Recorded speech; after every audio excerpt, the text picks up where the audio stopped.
Hello and welcome to another edition of Sports Talk Philadelphia. I'm your host, Tommy McIntyre Jr. Well, the Philadelphia 76ers finally got on the win column again. T.J. McConnell with a nice buzzer beater against the Orlando Magic. The Philadelphia Flyers still in the playoff hunt, a game behind, or I guess a point behind, the Boston Bruins. So we're talking them as well as the Philadelphia Phillies. Spring training coming right around. We're going to have Halleck Cosville coming on to talk a little Phillies. Stick around, we'll be right back. 7, 6, 5, 4, 3, 2, 1. You'll never have the sacred stone. Oh, this you crazy mother.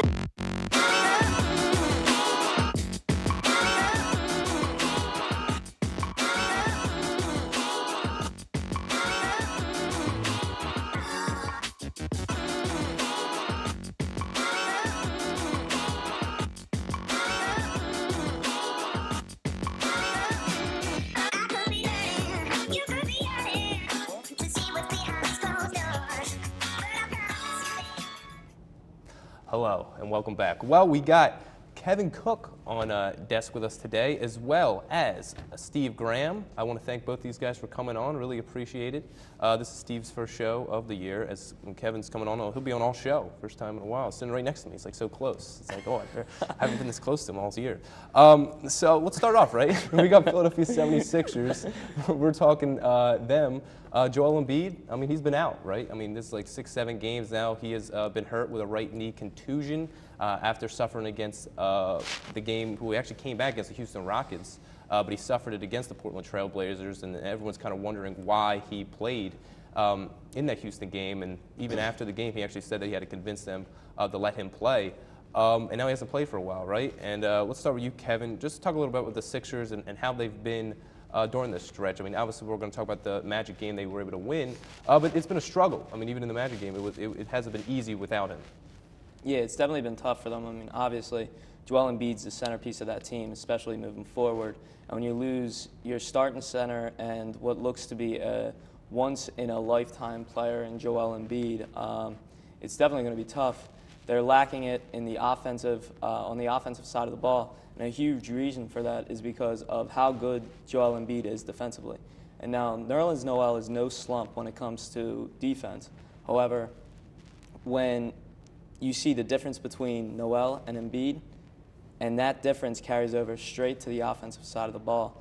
And a huge reason for that is because the Sixers like to get out and run, and they make pretty good decisions when they're in the open floor, and we saw that last night when they were able to do that.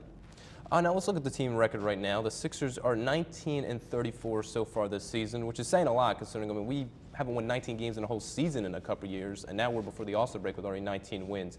Darius Saric, rookie, really playing well. I mean, guy came over finally, been waiting for him for a couple of years, and he's improved every game of this season, and it's been really impressive. And then as well as Nerlens Noel actually getting some solid playing time, being that sixth man off the bench, and especially now while Joel Embiid's out, he's been our defensive guy to go to, and unfortunately it hasn't been enough to get these wins. But Steve, just talk a little bit about what you've seen from these other guys during this Joel Embiid absence, and I mean, how long can we sustain even a chance to win games now when you don't have a guy like Embiid? Well, leading up to that Houston game, like you talked about earlier, and Joel Embiid played, and it was national TV, and after that, you know, well, before that game, let me say that the Sixers turned into a team where every single game fans, they wanted to watch the game. They were suddenly exciting to watch again, and then Joel has this injury, and you say, all right, what kind of bench do the Sixers have? And for a little bit, they're doing all right. You know, on the road, they're holding their own. Bench points in that game against Orlando, they had 65 bench points, so there's certainly some talent off of that bench. But we see what the product looks like when Joel Embiid's off the floor. He's one of those players that brings his teammates to another level of playing.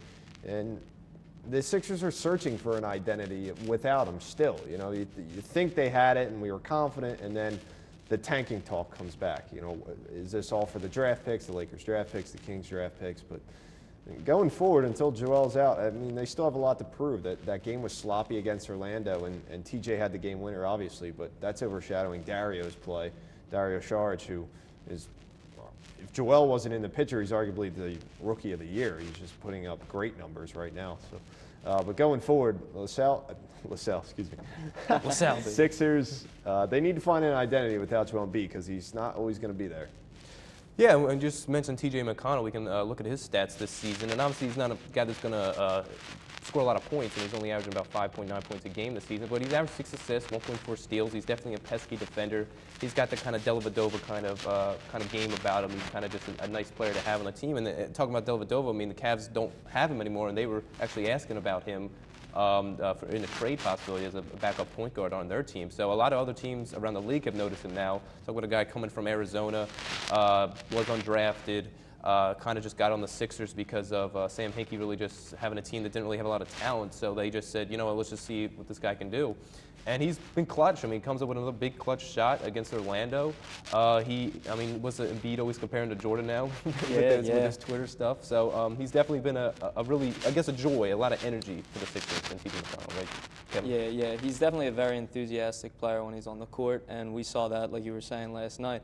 I mean, every time he gets interviewed in post-game, he's always talking about how electric the Philly fans are and how great it is to play with players like an Embiid and like an Noel and some of the other players that are on that team like Covington.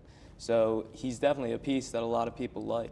And a huge reason for that is because, like you hinted at and you saw there, he's a rather good defender. He forces passes and he's able to get into the lanes and steal some of those passes. And then another reason why people like him is because he doesn't really turn the ball over all that much. And when it comes to a point guard, that's very important. Now, Steve, another guy we could look at is a guy like Jahlil Okafor. Lots of trade talk with him recently. As soon as the Pelicans were kind of like the last team, there was some talk about the Chicago Bulls as well. You can look at his numbers this season: 11.8 points per game, 4.9 rebounds in 38 games played. I mean, this is a guy that has some very great offensive skills. I mean, there's no doubt about it. He definitely could be a starter in this league. Unfortunately, it just seems like his game fits like an old style. It's kind of a back to the basket. Nowadays, a lot of the guys that play power forward center have to be able to shoot the ball from outside. And someone was talking about how, yeah, maybe Okafor can kind of gain an outside shot, but so far in his career, shots outside of like 15 feet, he shoots like 28%. So obviously he doesn't really have it in his repertoire right now. Can he get there? Possibly. We don't know. But right now, where do you see Okafor in the long-term future for the Sixers? Oh, it's funny. The other day, Brett Brown was defending Jahlil Okafor's jump shot, saying people often underestimate it. But I guess he watches him more than I do, but I don't really see that too successful of an outside jump shot. But you hope NBA executives are looking at the stat sheet of Jahlil Okafor and not the game, the scoreboard, because most games he's playing, the Sixers just look terrible. And that's one of the biggest parts about Jahlil Okafor that I don't like, is that there's just not that aura about him that the team loves, and they want to play to a higher level, like Joel Embiid, of course. You know, Joel Embiid's on the floor and everybody wants to prove, you know, they're the kind of team that can win. And when Jahlil's out there, yeah, he can score. He's averaging 11 points per game, but he's got that old style, and people figure him out pretty quickly. And I just want him off the Sixers. He's got to go. Sorry, Joel. I mean, sorry, Ja. But yeah, I mean, I think the problem with what we're in right now is this weird state when you have a guy like Embiid who is so critical to the team's success, especially this season. And even when he was kind of having those the back-to-back days off, even when he was playing on that streak, the Sixers had a morale about them, even without him, it seemed. But now when you have a guy that hasn't played, hasn't traveled with the team for the last 6-7 games, I think you're starting to see the team kind of lose hope, like saying, oh, man, we're not always going to have this guy. I mean, obviously, we're still waiting for a guy like Ben Simmons to come back. But Kevin, just talk a little about where you see this going. I mean, do you think Embiid's going to be back sooner rather than later? Will we see him before the All-Star break, or maybe not? I don't think we're going to see him before the All-Star break, because I think that they're going to let him rest up as much as they can before he needs to come back. And obviously, with the recent slump that they've been in, it's all because of Embiid. And like you were saying, the team, I do think, has fallen into a little bit of despair, where they've lost their best player on offense and their best player on defense, and they don't really know how to function without him. And a huge reason for that, obviously, is because of how talented he is, but because of the positivity that we see that comes with him. And like Steve was saying earlier, we don't really see that coming out of somebody like Jahlil Okafor. However, we do see some of that coming from players like Nerlens Noel. And I think that with Embiid not playing, this has really been a nice blessing in disguise for the Sixers, because that has, in my opinion, raised the asking price up for Nerlens Noel. And I think it's kind of a wait and see right now, right? I mean, hopefully everything can work out. Hopefully Jahlil can maybe get some more value, play nice. Maybe we can get a nice pick for him maybe in a future draft. And hopefully Joel can get back on the floor, because, I mean, that's what we want to see. All right, but that's going to do it for Sixers talk. Let's go into a little Flyers right now. So right now they're at standing 59 points, 26, 22, and 7 so far this season. I mean, they're up and down, obviously. Maybe, Steve, we can start with you just to talk a little bit. I mean, obviously, we come off the All-Star break. Wayne Simmons obviously was nice in that All-Star game. He's a guy that's been critical for the Flyers this season, really since he's been with the team, since he came from the Kings. He's been a guy I think most people, fans, relied on as a really solid player. What do you see from this team? I mean, we're right there, I guess, in the wild card standings. Do you have hope that they can find a way in the playoffs, even though it's going to be tough? This team, there's 27 games left in the season. Every single game is pretty much a playoff game for where the Flyers put themselves at. After the All-Star break, they come home for a 5-game homestand. You think this is going to reignite that early December 10-game winning streak where every game they were still chasing, but they find a way to win, and they've lost 3 of the last 4.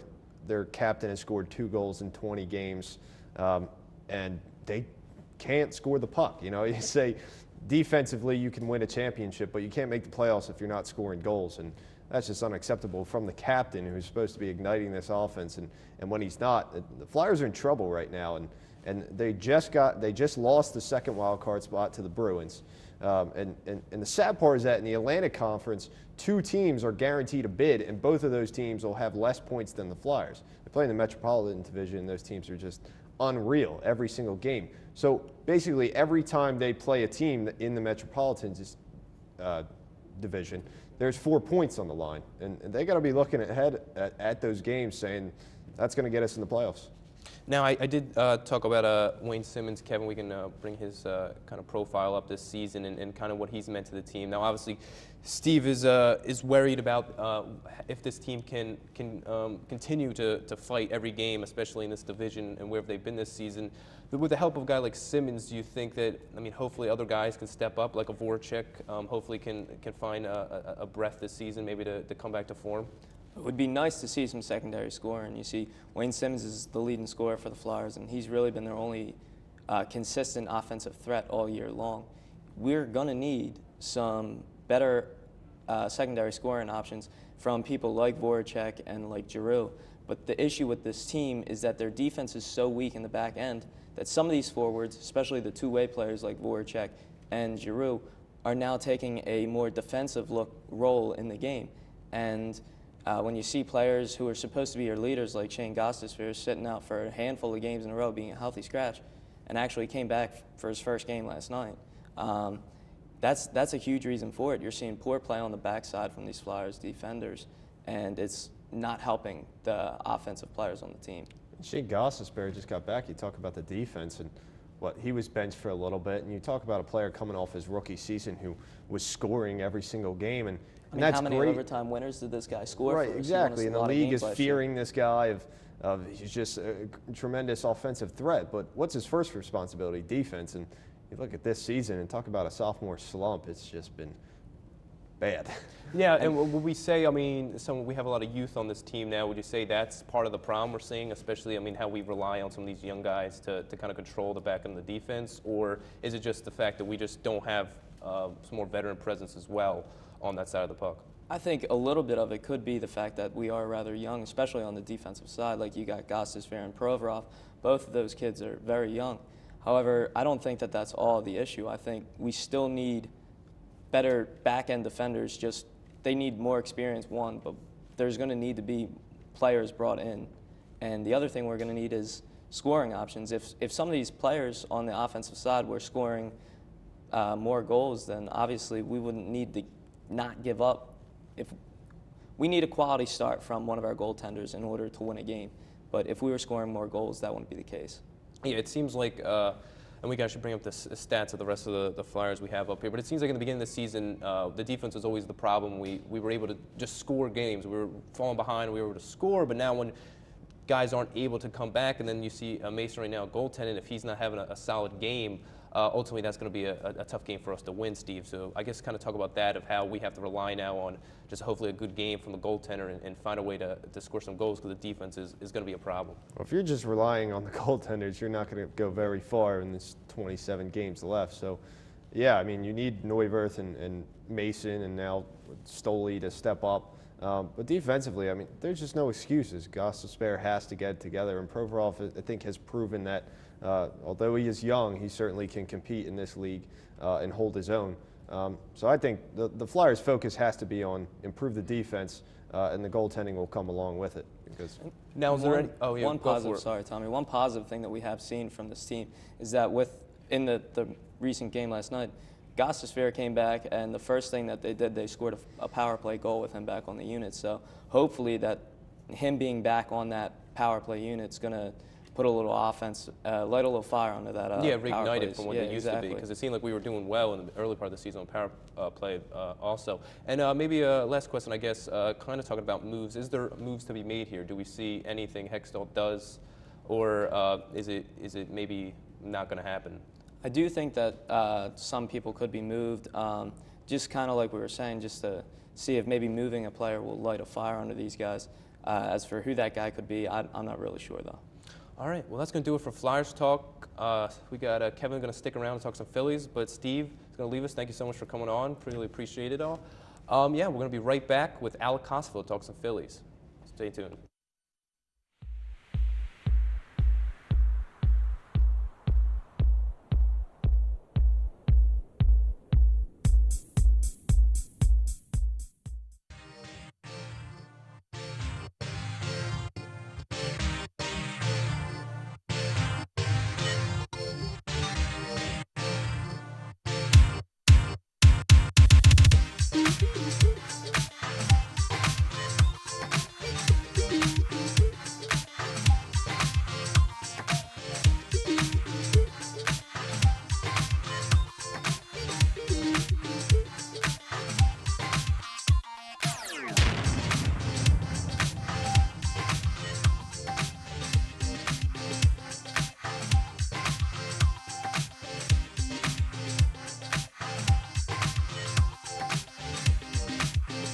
We see stories of fear, despair, and poverty, but they can end with courage, hope, and love.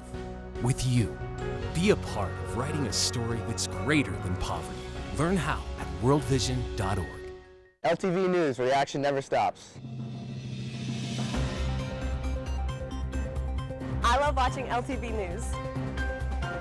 I love watching LTV News every Sunday at 10:30. I love LTV News producer Dave Roberts. Before I go to class on Monday mornings, I watch LTV News at 8 a.m. I love watching Kirsten and Callie on LTV News. Tuesdays at 10, we watch LTV News.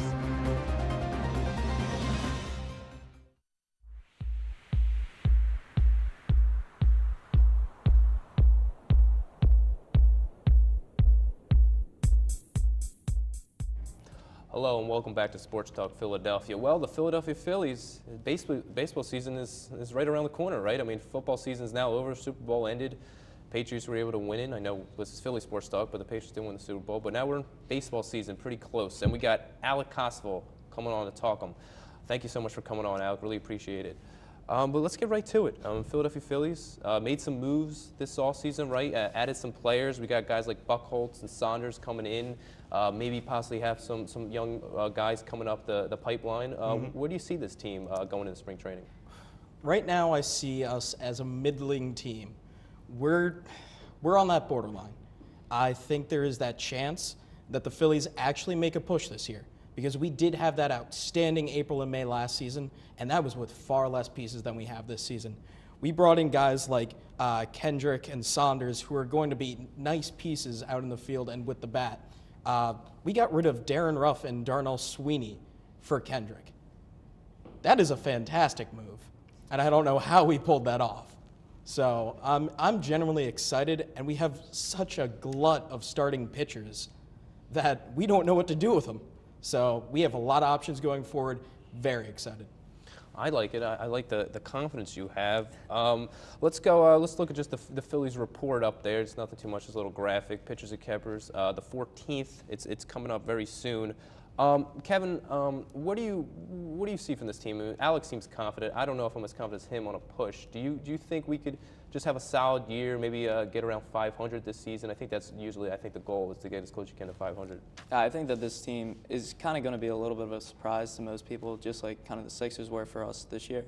I'm not looking at them to be at the bottom of the, at least not the conference, maybe in their division because of how good some of the other teams are. But I think that this team's going to be a pleasant surprise for some people. I think the offense is going to improve for the reasons that Alec had stated, like a couple veteran bats added in the order should help that lineup even out.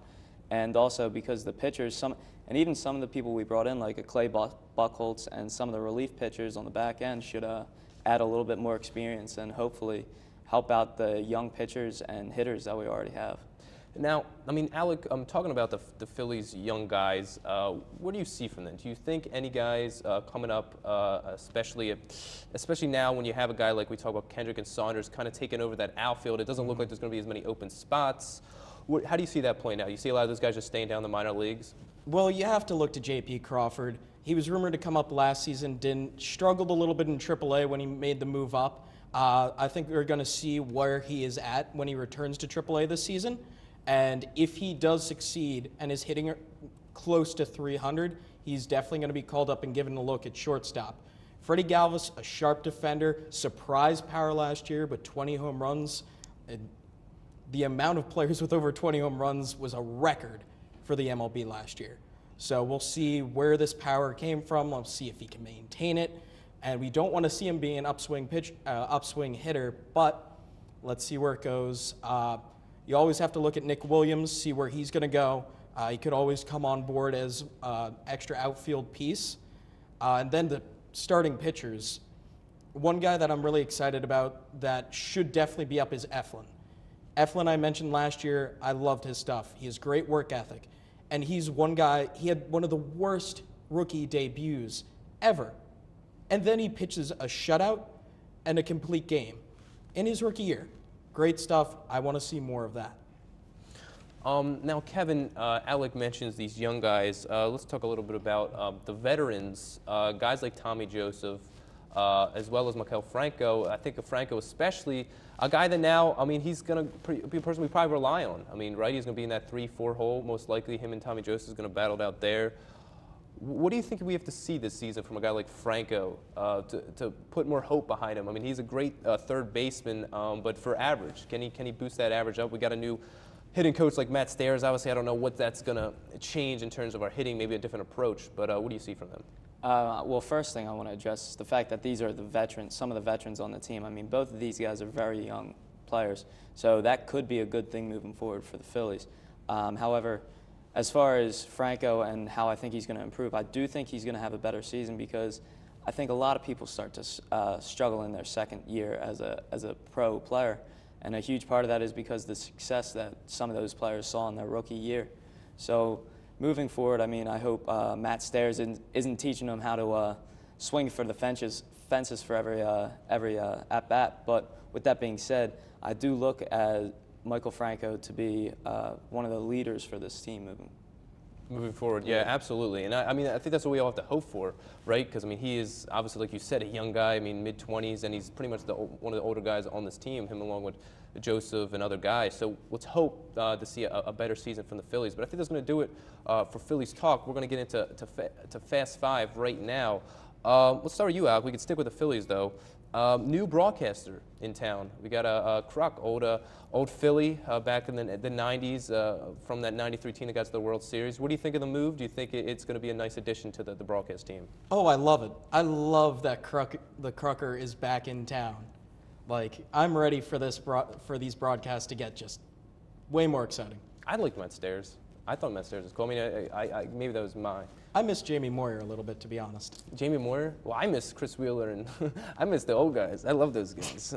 I never wanted them to leave. I like listening to baseball with like old guys talking about their old lives, and like, hey, it's great. Let's go to you, Kevin. Let's talk Sixers. T.J. McConnell. This is his actual sophomore season. Should he be in the Rising? So should he have been in the Rising Stars Challenge because he's really having a great sophomore year? I definitely think that TJ should be in it. I mean, we were talking about it earlier, how many teams won him. And when you see a player like Jahlil Okafor, who's on this Sixers team too, but isn't starting or isn't even getting some of the accolades that T.J. McConnell is, I think that T.J. McConnell should be playing in that game, not Jahlil Okafor. Oh, well, you're not dissing Ja at all. Yes. Wow, that's surprising. Let's go back to you, Alec. Another Phillies question. Over, under, let's go like 31 home runs for Tommy Joseph, over under, this season? I'm going to give him over. I'm going to say he's going to be around 33. Hopefully he can fill in for Ryan Howard, leaving, see if he gets picked up for a minor league contract somewhere. But let's see. Yeah, I mean, that's what we hope for, right? I mean, the guy was able to show a lot of power last season. Hopefully we're going to need that in this lineup, especially, you think he's probably at the 4 hole this year, most likely? 4 or 5. 4 or 5. All right, let's go to you, Kevin, once again. Flyers, let's just be real about it. Do they make the playoffs? It's a bold prediction. We got like 25, 27 games left in the season. Do they make the playoffs? So they got that last wild card spot. Nah, I don't think they're going to make the playoffs this year. I was thinking it earlier on, especially after that 10-game win streak. But the way that they're playing right now, I don't know if there's anything that this team could do to change the way that they're going. And we're going to end it with you. Last Phillies question for you, Alec. We talked a little bit about the rookies, possibly a guy like J.P. Crawford. Is that the person, if we do bring up any young guys, is that the guy you really want to see, or do you have someone else that's young that you're looking forward to this season? Oh, that's a tough question. Him or Nick Williams, because Nick Williams was the other piece. Also, Jorge Alfaro, he had a cup of coffee last season. We'll see what he can do this season. Great power bat, power arm behind the plate. Let's see what he can do. Do you like the fact that they're keeping the guys down a little bit longer? Do you think that's a good thing? I mean, I remember when Howard was coming up, he stayed down the minors a long time, maybe even longer than he should have. But ultimately, obviously, no one can deny that he had a great, solid years with us. So you think it's all right to keep him lower? Because you do bring him up, maybe you bring him up too soon. I think it's all right, especially with like JP, because he did struggle at AAA last season, and Nick Williams had some struggles with the manager at Lehigh Valley.